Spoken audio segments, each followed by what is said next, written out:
मूर्खों को ये कहना चाह रहा हूँ, सुनरे मूर्खों,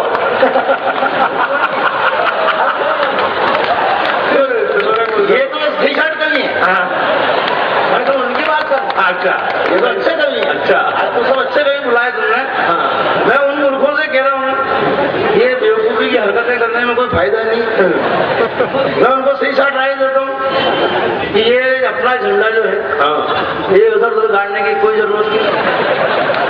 तो अपना झंडा अगर कहीं गाड़ना ही तो अपने घर में गाड़ो।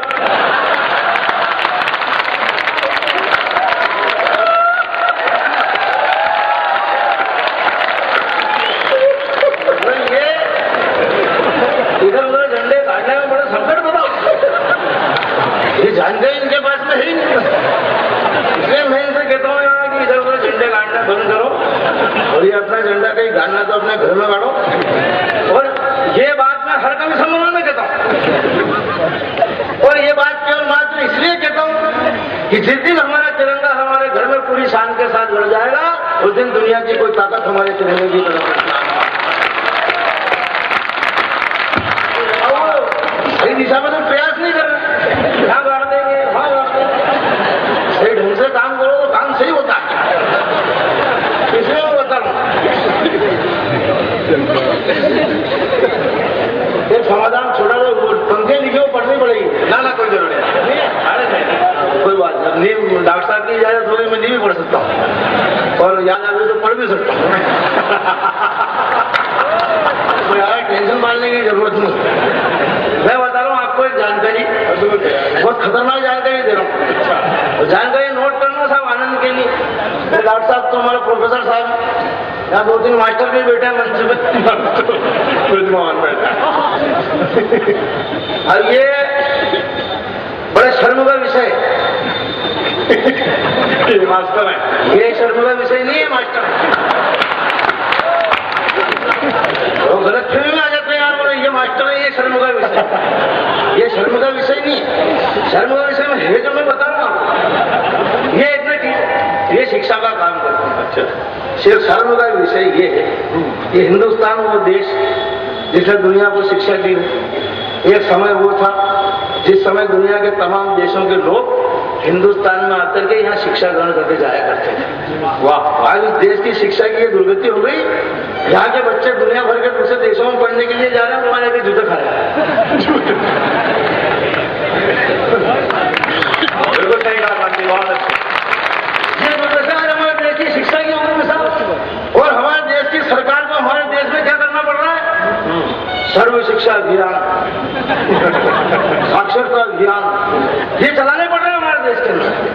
जैसे ही जुलाई का महीना आता है सरकार प्रचार कर रखी है, बच्चों को स्कूल भेजो, बच्चों को पढ़ने भेजो, मुफ्त में पार्टियां, बिस्ते, खाना, सब सारा सामान। और जैसे ही जुलाई का महीना आता है तो बच्चों को स्कूल छुड़वा के रैलियां निकलवाते हैं। आपने देखिए ये गली मोहल्लों में रैलियां निकलती, बच्चे नारा लगाते हुए निकलते। बच्चों को पढ़ने भेजो, बच्चों को स्कूल भेजो, बच्चों को स्कूल। ये सारा काम होने के बाद भी अरबों रुपए का खर्चा सरकार इस कार्यक्रम में कर रही है, साक्षरता। ये सारा काम होने के बाद भी हमारे देश में साक्षरता का अभियान सफल नहीं हुआ। तब सरकार ने मेरे से संपर्क किया।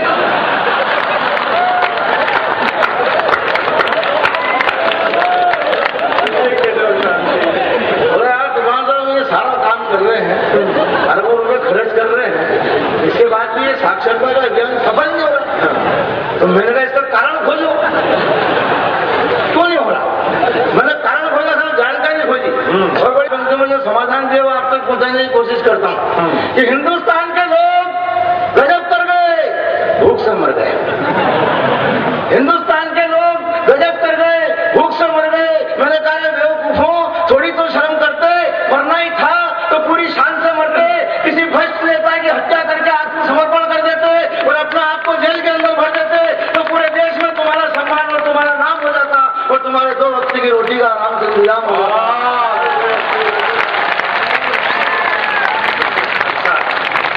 मेरे पास सारे समाधान इसी हैं, इसलिए किसी को कोई टेंशन पालने की जरूरत नहीं। देश पहले से टेंशन में एक पत्रकारों ने कहा साहब बोलो उसमें ये लिखा नहीं तो दूसरे में दूसरी बंद के लिखा। पिछले साल हमारे यहाँ एक घटना घट गई साहब। वो जसवंत सिंह जी नाम के एक नेताजी हैं, उन्होंने जिन्ना पे एक किताब लिखी। तो पत्रकार मेरे पास में आए, बोले यार तूफान साहब, वो जसवंत सिंह जी ने जिन्ना पे किताब लिखी, मैंने बहुत अच्छी बात है। बोला आपने इस विषय पे कुछ लिखा नहीं लिखा? मैंने कहा उन्होंने लिखा वही बहुत है। मैंने उनके वहां से फाइल निपट गई।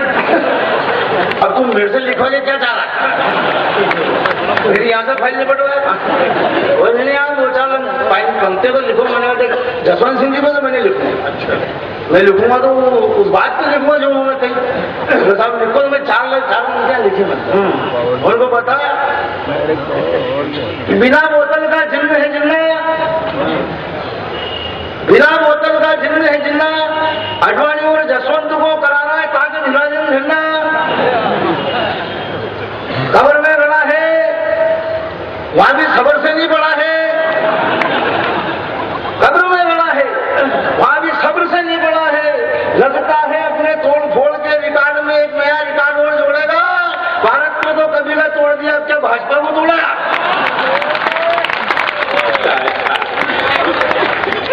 अगर लेटेस्ट जानकारी और आपको देता हूं साहब, हमारे देश में यहाँ ये कुशल बाग मैदान है, हालांकि यहाँ कुशल कुछ भी नहीं होता है।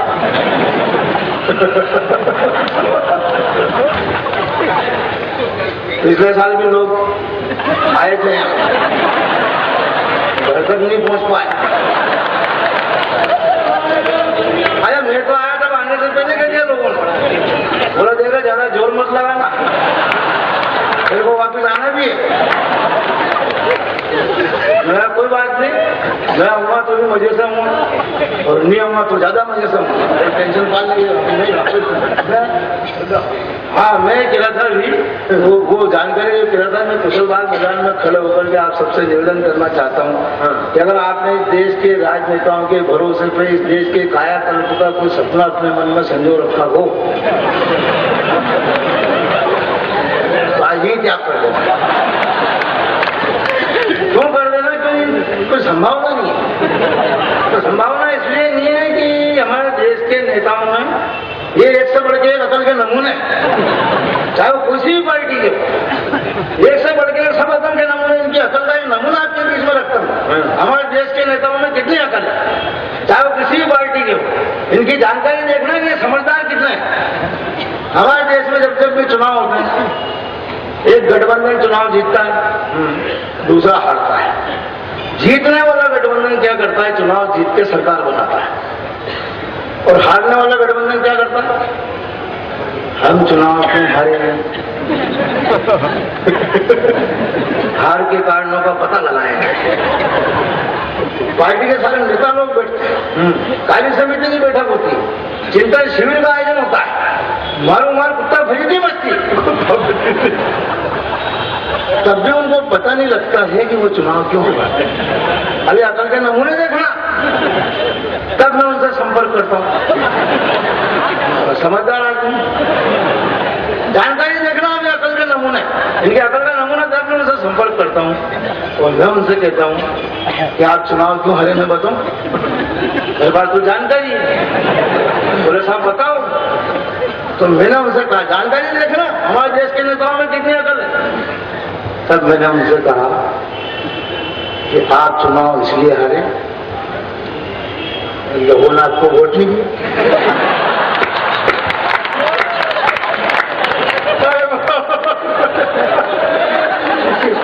इतनी सी बात इनके पल्ले नहीं पड़ रही, लोगों ने वोट नहीं दिए, चुनाव हारे।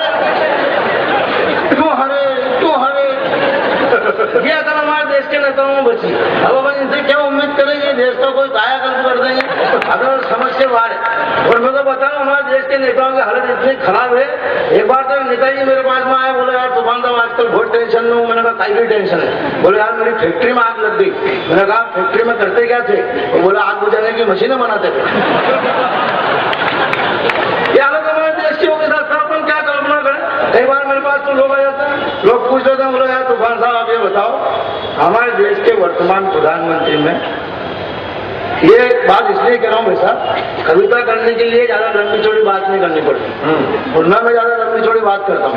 एक एक दो पंक्तियां जब अपना काम हो रहा है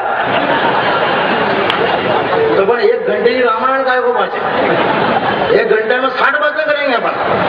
60 मिनट की एक कविता कभी नहीं लिखता मैं, न तो कभी लिखी वैसा, न कभी मैंने ये कहा कि आप यहाँ तालियां बजाना, दोनों हाथ उठाना, महोत्सव कर देना।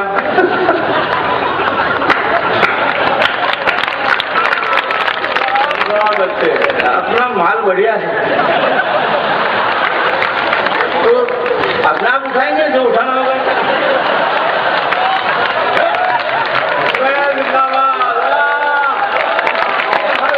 चारों हाथ उठाना। और मैं बता रहा हूँ ये लोग आपके उत्तर प्रदेश के कभी तो आते हैं और मेरे भी मित्र थे पहले, लेकिन जब मैंने किया दिया तो मेरे दुश्मनी कर लिया। लेकिन मेरा दुश्मनी करने की कोई जरूरत नहीं है, इसलिए जरूरत नहीं कि तुम मेरे छोटा भाई का सामान। लेकिन मैंने उसकी बात यहाँ कर दी भैसा, गलती मेरे से खाली इतनी थी। अरे यार अब जैसा आपने भी नाम सुना होगा, मेरे भैसा ना हालांकि आजकल इसलिए वो मेरे से ज्यादा पैसे लेते हैं। अपने से जो ज्यादा पैसे ले वो अपना भैसा, डॉक्टर साहब भी अपना भैसा, अपना खुद जो ज्यादा ही ले रहे